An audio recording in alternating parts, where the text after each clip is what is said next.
Hello everyone, कैसे हैं आप सभी। उम्मीद आप सभी अच्छे होंगे। आपका एसएससी बैंक क्लासेस में स्वागत है। यह हमारी बैंकिंग अवेयरनेस का थर्ड पार्ट है। हमने बैंकिंग अवेयरनेस का फर्स्ट एंड सेकंड पार्ट पहले कंप्लीट कर चुके हैं। तो जिन्होंने भी वो फर्स्ट एंड सेकंड पार्ट नहीं देखा है वो पहले फर्स्ट एंड सेकंड पार्ट देख लें, उसके बाद थर्ड पार्ट की तरफ बढ़ें। तो हमने पहले और सेकंड पार्ट में हमने काफ़ी कुछ पढ़ा है। आपको जो टॉपिक हैं वो वीडियो के थंबनेल पे ही मिलेंगे, जो भी टॉपिक हमने उस वीडियो में पढ़े हैं। मैं आपका रिवाइज करवा देता हूँ। हमने पढ़ा है व्हाट इज बैंकिंग और bank, history of banking, earlier phase of Indian bank, types of banking, RBI, subsidiaries of RBI, function of RBI, और उसके बाद में मॉनेटरी पॉलिसी। अभी हम उससे आगे की तरफ बढ़ रहे हैं। स्टार्ट करते हैं। Instruments of monetary policy. Monetary policy के इंस्ट्रूमेंट्स, सबसे जो पहला है वो है बैंक रेट। बैंक रेट क्या होता है अभी हम पढ़ेंगे। Rate of interest that the reserve bank charges from the other scheduled banks on the loans given to them is called bank rate. Policy of bank rate has not been used as a weapon to check price rise. तो इसमें क्या बताया गया, जो bank rate है वो rate of interest है जो कि आरबीआई चार्ज करता है अदर शेड्यूल्ड बैंक्स पे जब वो लोन्स लेता है देता है on the given to them. जब भी वो उनको लोन देता है तो उन पे वो चार्ज करता है, उसे वो हम बैंक रेट कहते हैं। जब भी आरबीआई किसी शेड्यूल्ड बैंक को लोन देता है जो भी उस पे इंटरेस्ट चार्ज करता है उसे हम बैंक इंटरेस्ट कहते हैं। Policy of bank rate has not been used as a weapon. ये एक वेपन की तरह यूज नहीं किया जाता प्राइस चेक करने के लिए, प्राइस को राइज करने के लिए। ठीक है, अब हम सेकंड इंस्ट्रूमेंट पढ़ते हैं, वो है open market operation. Open market operation OMO, जिसकी शॉर्ट फॉर्म है। It means that the bank control the flow of credit through the sale and purchase of government securities in open market. इसके अंदर क्या होता है, जो बैंक है वो कंट्रोल कर लेता है flow of credit through the sale and purchase of government, sale के अनुसार और जो गवर्नमेंट सिक्योरिटीज है उनके परचेज के अनुसार ओपन मार्केट के अंदर। अभी हम थर्ड पढ़ते हैं, cash reserve ratio. Cash reserve ratio, it is the amount of funds that the bank have to keep with RBI. ये वो अमाउंट है जिसको बैंक को आरबीआई के पास रखना पड़ता है। If RBI decided to increase this rate the available amount with the banks came down. जब भी आरबीआई इस अमाउंट को बढ़ा देता है तो जो बैंक्स के पास जो अमाउंट बचाता है वो कम हो जाता है। RBI uses this method. RBI इस मेथड को यूज करता है किस लिए, increase of CRR rate to drain out the excessive money from the banks and hence from the market indirectly. तो जो आरबीआई से बढ़ाता है, क्यों, क्योंकि उसे बैंक से पैसे खींचने होते हैं बैंक के पास ताकि पैसे कम हो, और जो ओपन मार्केट है उसमें भी पैसे कम हो इनडायरेक्टली। वहां से डायरेक्ट पैसे नहीं खींचता परंतु ये बैंक के द्वारा पैसे खींचता है, तो हम इसे इनडायरेक्टली कहते हैं कि from the market indirectly. Fourth जो इंस्ट्रूमेंट है वो है SLR, statutory liquidity ratio. It is the ratio of liquid assets which all commercial bank have to keep in the form of cash, gold, unencumbered, approved securities equal to not more than 40% of their total demand and time deposits liabilities। इसमें क्या होता है कि जो SLR होता है वो एक रेशियो होती है लिक्विड एसेट्स की, जिसमें जो कॉमर्शियल बैंक्स हैं उसको ये कैश की फॉर्म में, गोल्ड की फॉर्म में या गवर्नमेंट सिक्योरिटीज की फॉर्म में रखना पड़ता है, equal to not more than 40% of their total demand and time deposit liabilities. जो हमारा फिफ्थ इंस्ट्रूमेंट है वो है liquidity instrument facility. Liquidity instrument facility LAF, जिसकी शॉर्ट फॉर्म है, it is the primary instrument of reserve bank of India. ये reserve bank of India का primary instrument है for modulating liquidity and transmitting interest rate signals to the market. Liquidity adjustment facility was introduced for the first time of June 2000 onwards. Subsequent revisions were made in 2001 and 2004. LAF consists of repo and reverse repo rates. जो LAF होता है उसके अंदर ही आते हैं repo और reverse repo rate. Next है हमारा है marginal standing facility MSF. It is the rate at which scheduled banks could borrow funds overnight from RBI. ये RBI से ओवरनाइट ही फंड लेते हैं। In MSF banks can use the securities under SLR to get the loans from RBI. RBI की जो SLR की security है उसे भी यूज कर सकते हैं लोन्स लेने के लिए। MSF rate is 1% higher than the repo rate. जो MSF का जो रेट होता है वो 1% हायर होता है रेपो रेट से। The reserve repo rate will be kept 100 basis point lower than the repo rate.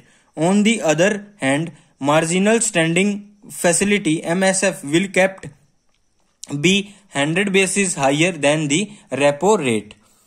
Next है हमारा repo rate. It was introduced in December 1992 by RBI. यह RBI के द्वारा दिसंबर 1992 में इंट्रोड्यूस किया गया। इट इज द रेट, यह वह रेट है एट विच RBI land short term money, जिसके जो RBI वो लैंड करती है शॉर्ट टर्म मनी, ये उस रेट के अंदर to the banks against securities, बैंकों को अगेंस्ट सिक्योरिटीज पे। नेक्स्ट है हमारा reverse repo rate. It was introduce in November, यह नवंबर में इंट्रोड्यूस हुआ था 1996 में, वह 1992 में दिसंबर में और यह 1996 के नवंबर में. It is the rate at which the central bank of a country, Reserve Bank of India, borrows money from commercial bank within the country India. The reverse repo rate will be kept 100 basis points lower than the repo rate. On the other hand, marginal standard facility MSF will kept 100 basis points higher than the repo rate. तो ये हमने reverse repo rate के बारे में पढ़ा. अब हमारा है market stabilization scheme. Market stabilization scheme it was introduce इन 2004, 2004 में इंट्रोड्यूस की गई थी फॉर मॉनेटरी मैनेजमेंट के लिए. It is used when there is high liquidity in this system. यह तब यूज की जाती है जब हाई लिक्विडिटी हो जाती है सिस्टम के अंदर. लिमिटेशंस ऑफ आरबीआई की लिमिटेशंस पढ़ेंगे. Although RBI is most powerful bank but it is certain limitations such as RBI can not functions as the commercial bank. यह कॉमर्शियल बैंक की तरह ट्रीट नहीं हो सकती, कॉमर्शियल बैंक के फंक्शंस यह नहीं कर सकती. Can not give loans against the fixed assets, जो इसके फिक्स्ड एसेट्स हैं वो उनको लोन में नहीं दे सकती. And can not give unsecured loans to others, और ना ही अनसिक्योर्ड लोन्स दे सकती है अदर्स को. मिंट्स ऑफ आरबीआई की जो मिंट्स होती है जहां पे कॉइन छपते हैं, coins are minted by the government of India. जो कॉइन होता है वो मिंट किए जाते हैं गवर्नमेंट ऑफ इंडिया के द्वारा. RBI is the agent of government. RBI एक एजेंट है गवर्नमेंट की for distribution, issuance and handling of coins. Coin को डिस्ट्रीब्यूट करने में, इश्यू करने में और हैंडल करने में. तो वो एक आरबीआई क्या है, एजेंट है गवर्नमेंट की. 4 mints are in operation at Mumbai. जो 4 मिंट्स हैं वो ऑपरेशन कर रहे हैं मुंबई में, नोएडा में, उत्तर प्रदेश, नोएडा जो कि उत्तर प्रदेश में है, कोलकाता और हैदराबाद. 4 जगह कौन सी है, मुंबई में, नोएडा जो कि उत्तर प्रदेश में है, कोलकाता एंड हैदराबाद. ये 4 जगह है जहां पे कॉइन हमारे मिंट होते हैं. अब आता है प्रिंटिंग प्रेस ऑफ आरबीआई की जो प्रिंटिंग प्रेस है. Same as the 4 mints, 4 mints के जैसे ही RBI has 4 individual printing press. 4 ही प्रिंटिंग प्रेस है आरबीआई के पास. And 1 security paper printing press that are given below, जो कि नीचे दी गई है. अभी दिखाते हैं आपको. ये आपके सामने है printing of securities and printing in India. जो सिक्योरिटी प्रेस है, करेंसी नोट प्रेस 1928, ये नासिक के अंदर है इसका स्टेशन। और ये बैंक नोट फ्रॉम 1 to 100, 1 से 100 तक के bank note. Security paper established 1967-1968, Hoshangabad. Banks and currency notes paper, bank और करेंसी के note paper. Bank notes press 1974, Dewas. Bank notes of 10 rupees, 20 rupees, 50 rupees, 100 rupees, 200 rupees, 500 rupees, 2000 rupees.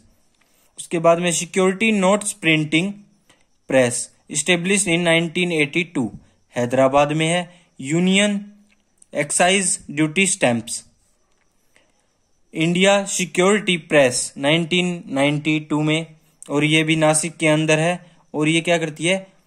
Postal material, postal stamps etcetera. तो आपने देखा कहाँ कहाँ पे क्या क्या छपता है और कहाँ कहाँ है। ये नासिक में है, होशंगाबाद में है, देवास में है, हैदराबाद में और नासिक में है। तो ये 5 थे: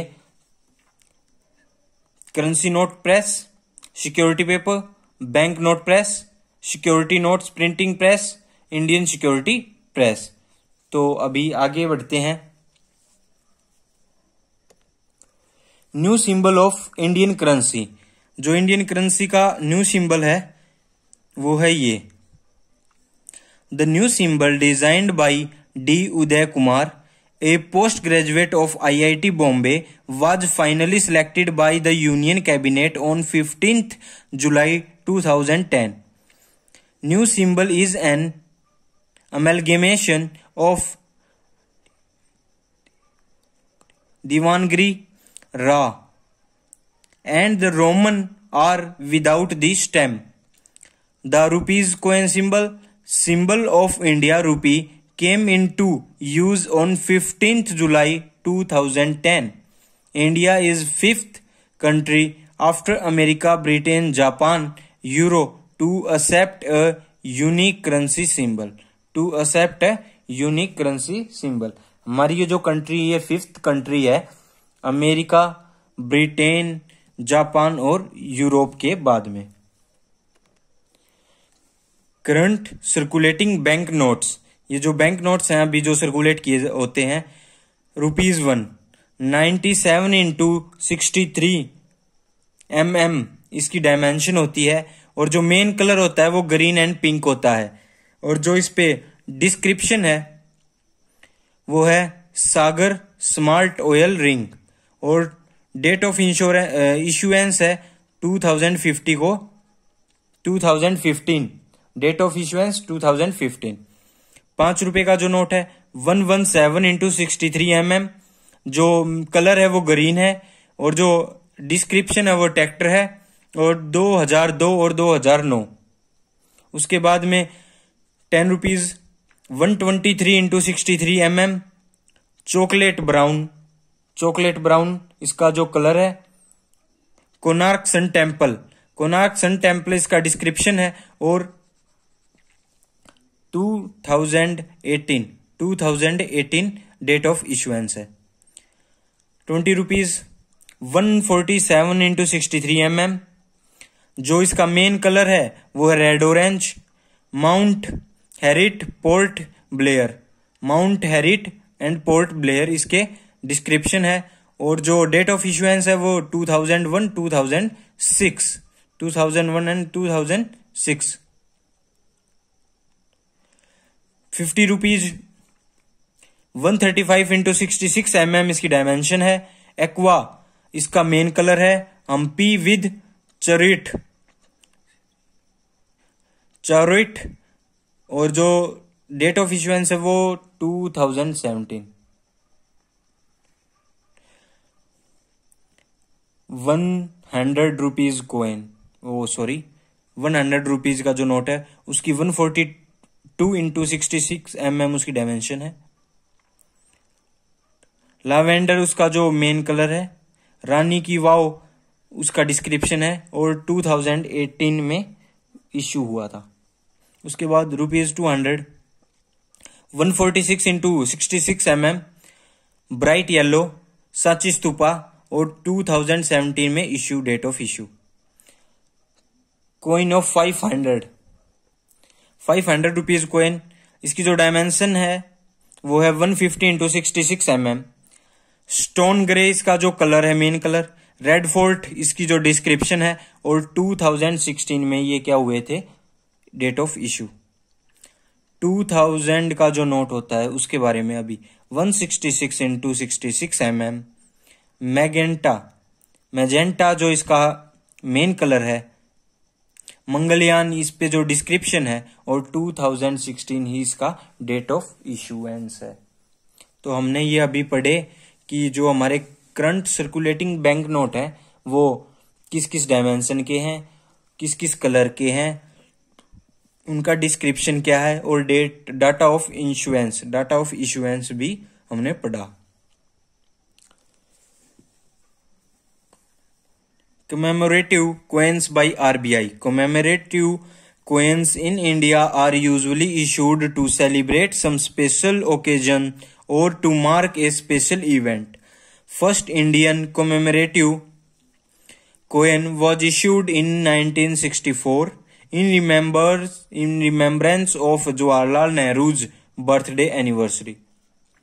तो जो सबसे पहला ये जो कॉइन था कमेमोरेटिव कॉइन, वो 1964 को इश्यू हुआ था, और पंडित जवाहरलाल नेहरू जी की बर्थ एनिवर्सरी पे ये जो कॉइन है वो इश्यू किया गया था। RBI released a coin of 350 rupees. 350 rupees का एक कॉइन है जो आरबीआई ने इश्यू किया है, रिलीज किया है, domination to mark the 350th birth anniversary of Shri Guru Gobind जी। श्री गुरु गोविंद जी की 350वीं बर्थ एनिवर्सरी के ऊपर 350 रुपए का सिक्का आरबीआई ने रिलीज किया है। The front face of the coin has Ashoka pillar with the legend सत्यमेव जयते inscribed below. The reverse face of the coin has a picture of Takht Sri Harimandir Ji, Patna Sahib. Other important commemorative coins in 2018-19. Value of coin 100 rupees. Name of a person Atal Bihari Vajpayee 2018. Value of coin 100 rupees coin and 5 rupees coin MG Ramchandra 2019. Rupees 75 Netaji Subhash Chandra Bose 2018। तो ये हमारे 18 और 19 के commemorative coins थे। New series of visual impaired friendly coins released.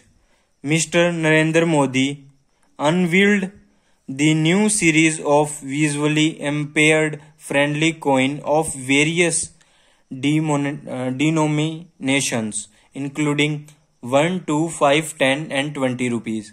All the new series coins will be issued for the circulation only through the Reserve Bank in term of RBI Act.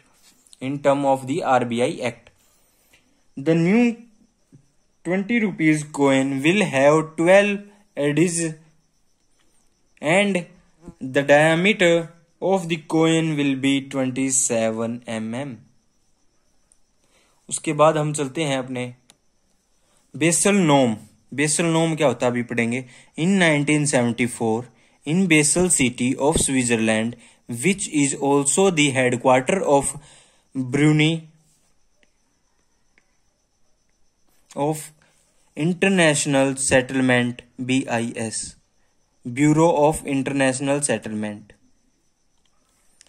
BIS की full form क्या है? Bureau of international settlement. Governor of G10 countries conducted a meeting and made a committee named as Basel तो G10 के जो member governors थे उन्होंने ये committee named vessels के नाम से बनाई थी। Basal committee of banking supervision BCBS, banking committee of banking supervision BCBS, basal committee of banking supervision BCBS। According to this committee, a bank has to maintain its minimum capital requirements। एक जो bank है उसको minimum capital requirements maintain करनी पड़ेंगी MCR इन दी CAR capital adequacy ratio, capital adequacy ratio के form में। चलो capital adequacy ratio CAR इसे पढ़ते हैं।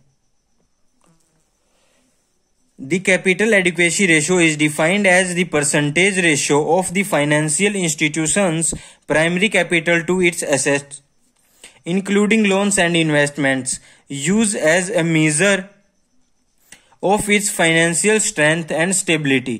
CAR is also known as CRAR, capital to risk weighted assets ratio, RWA। जो CAR होता है वो इक्वल होता है टोटल कैपिटल बाई में RWA risk weighted assets into 100। जो CAR होता है कैपिटल एडिक्वेसी रेशियो वो किसके इक्वल होता है, टोटल जितनी कैपिटल है वो उसके बाई में रिस्क वेटेड एसेट्स रेशियो जिन पे रिस्क है वो इनटू में 100। तो ये जो होता है वो CAR के इक्वल होता है कैपिटल एडिक्वेसी रेशियो के। When total capital is equal to Tier 1 capital plus Tier 2 capital, जो कि टोटल कैपिटल होती है वो Tier 1 Tier 2 कैपिटल दोनों को मिला के टोटल कैपिटल हमारी बनती है। तो अभी Tier 1 के बारे में जान लेते हैं। Tier 1 कैपिटल क्या है।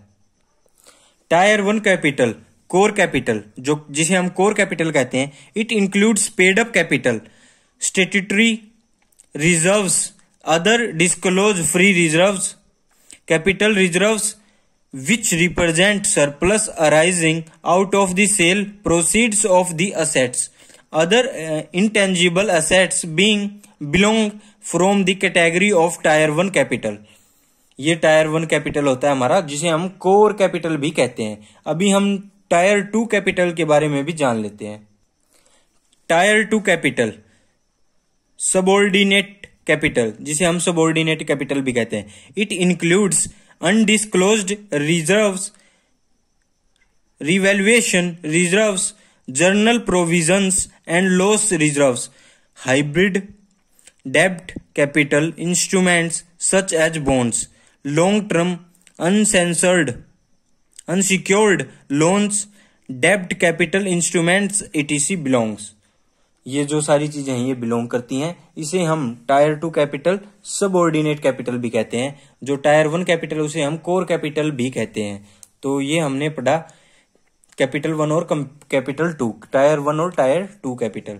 तो हम इन दोनों को जब प्लस कर देते हैं तो हमारी टोटल कैपिटल आती है, और जो टोटल कैपिटल के बाई में RWA रिस्क वेटेड एसेट्स होते हैं उसको बाई में करके हम 100 से मल्टीप्लाई कर देते हैं तो हमारा CAR आ जाता है, जिसे हम कहते हैं capital adequacy ratio. Capital adequacy ratio हमने कैपिटल एडिक्वेसी रेशियो तक कर लिया है। आज की वीडियो में हम इतना ही करेंगे। आगे आने वाली वीडियो में हम बेसल अकॉर्ड से लेके Basel 1, Basel 2, Basel 3, pillars of Basel 3 और रूल्स ऑफ बेसल 3 के आगे नॉन परफॉर्मिंग एसेट्स से होते हुए रिकवरी ऑफ मनी तक पहुंच जाएंगे। तो आज की इस वीडियो में इतना ही। नेक्स्ट वीडियो में इससे आगे के जो टॉपिक है हम उसे कवर करेंगे। आप लोगों से निवेदन है एक बारी इसे ध्यान से जरूर पढ़ लें ताकि आपकी जो नेक्स्ट वीडियो वो आपको समझ में आ जाए। और इससे पहले जो 2 वीडियो हमने बना रखी हैं बैंकिंग इंश्योरेंस की वो पढ़ें ताकि आपके जो कॉन्सेप्ट हैं वो अच्छे हों, क्योंकि जो बैंकिंग अवेयरनेस होती है उसके जो टॉपिक हैं ये एक दूसरी टॉपिक पे डिपेंड करता है, ये एक दूसरे टॉपिक से रिलेट करता है। जैसे आज हमने CRR SLR पढ़े, अब आगे CRR और SLR का जो जब भी जिक्र आएगा तो आप लोगों सोचोगे कि ये क्या है। तो डेली आप अपनी वीडियो देखें, कोई भी आप वीडियो मिस ना करें ताकि आपका कोई भी टॉपिक मिस ना हो। और यहाँ पे बिल्कुल बेसिक से करवाया जा रहा है, हर एक चीज जो लिखी हुई है वही पढ़ाया जा रहा है। तो उम्मीद है आप लोग अपनी तैयारी अच्छी करेंगे। और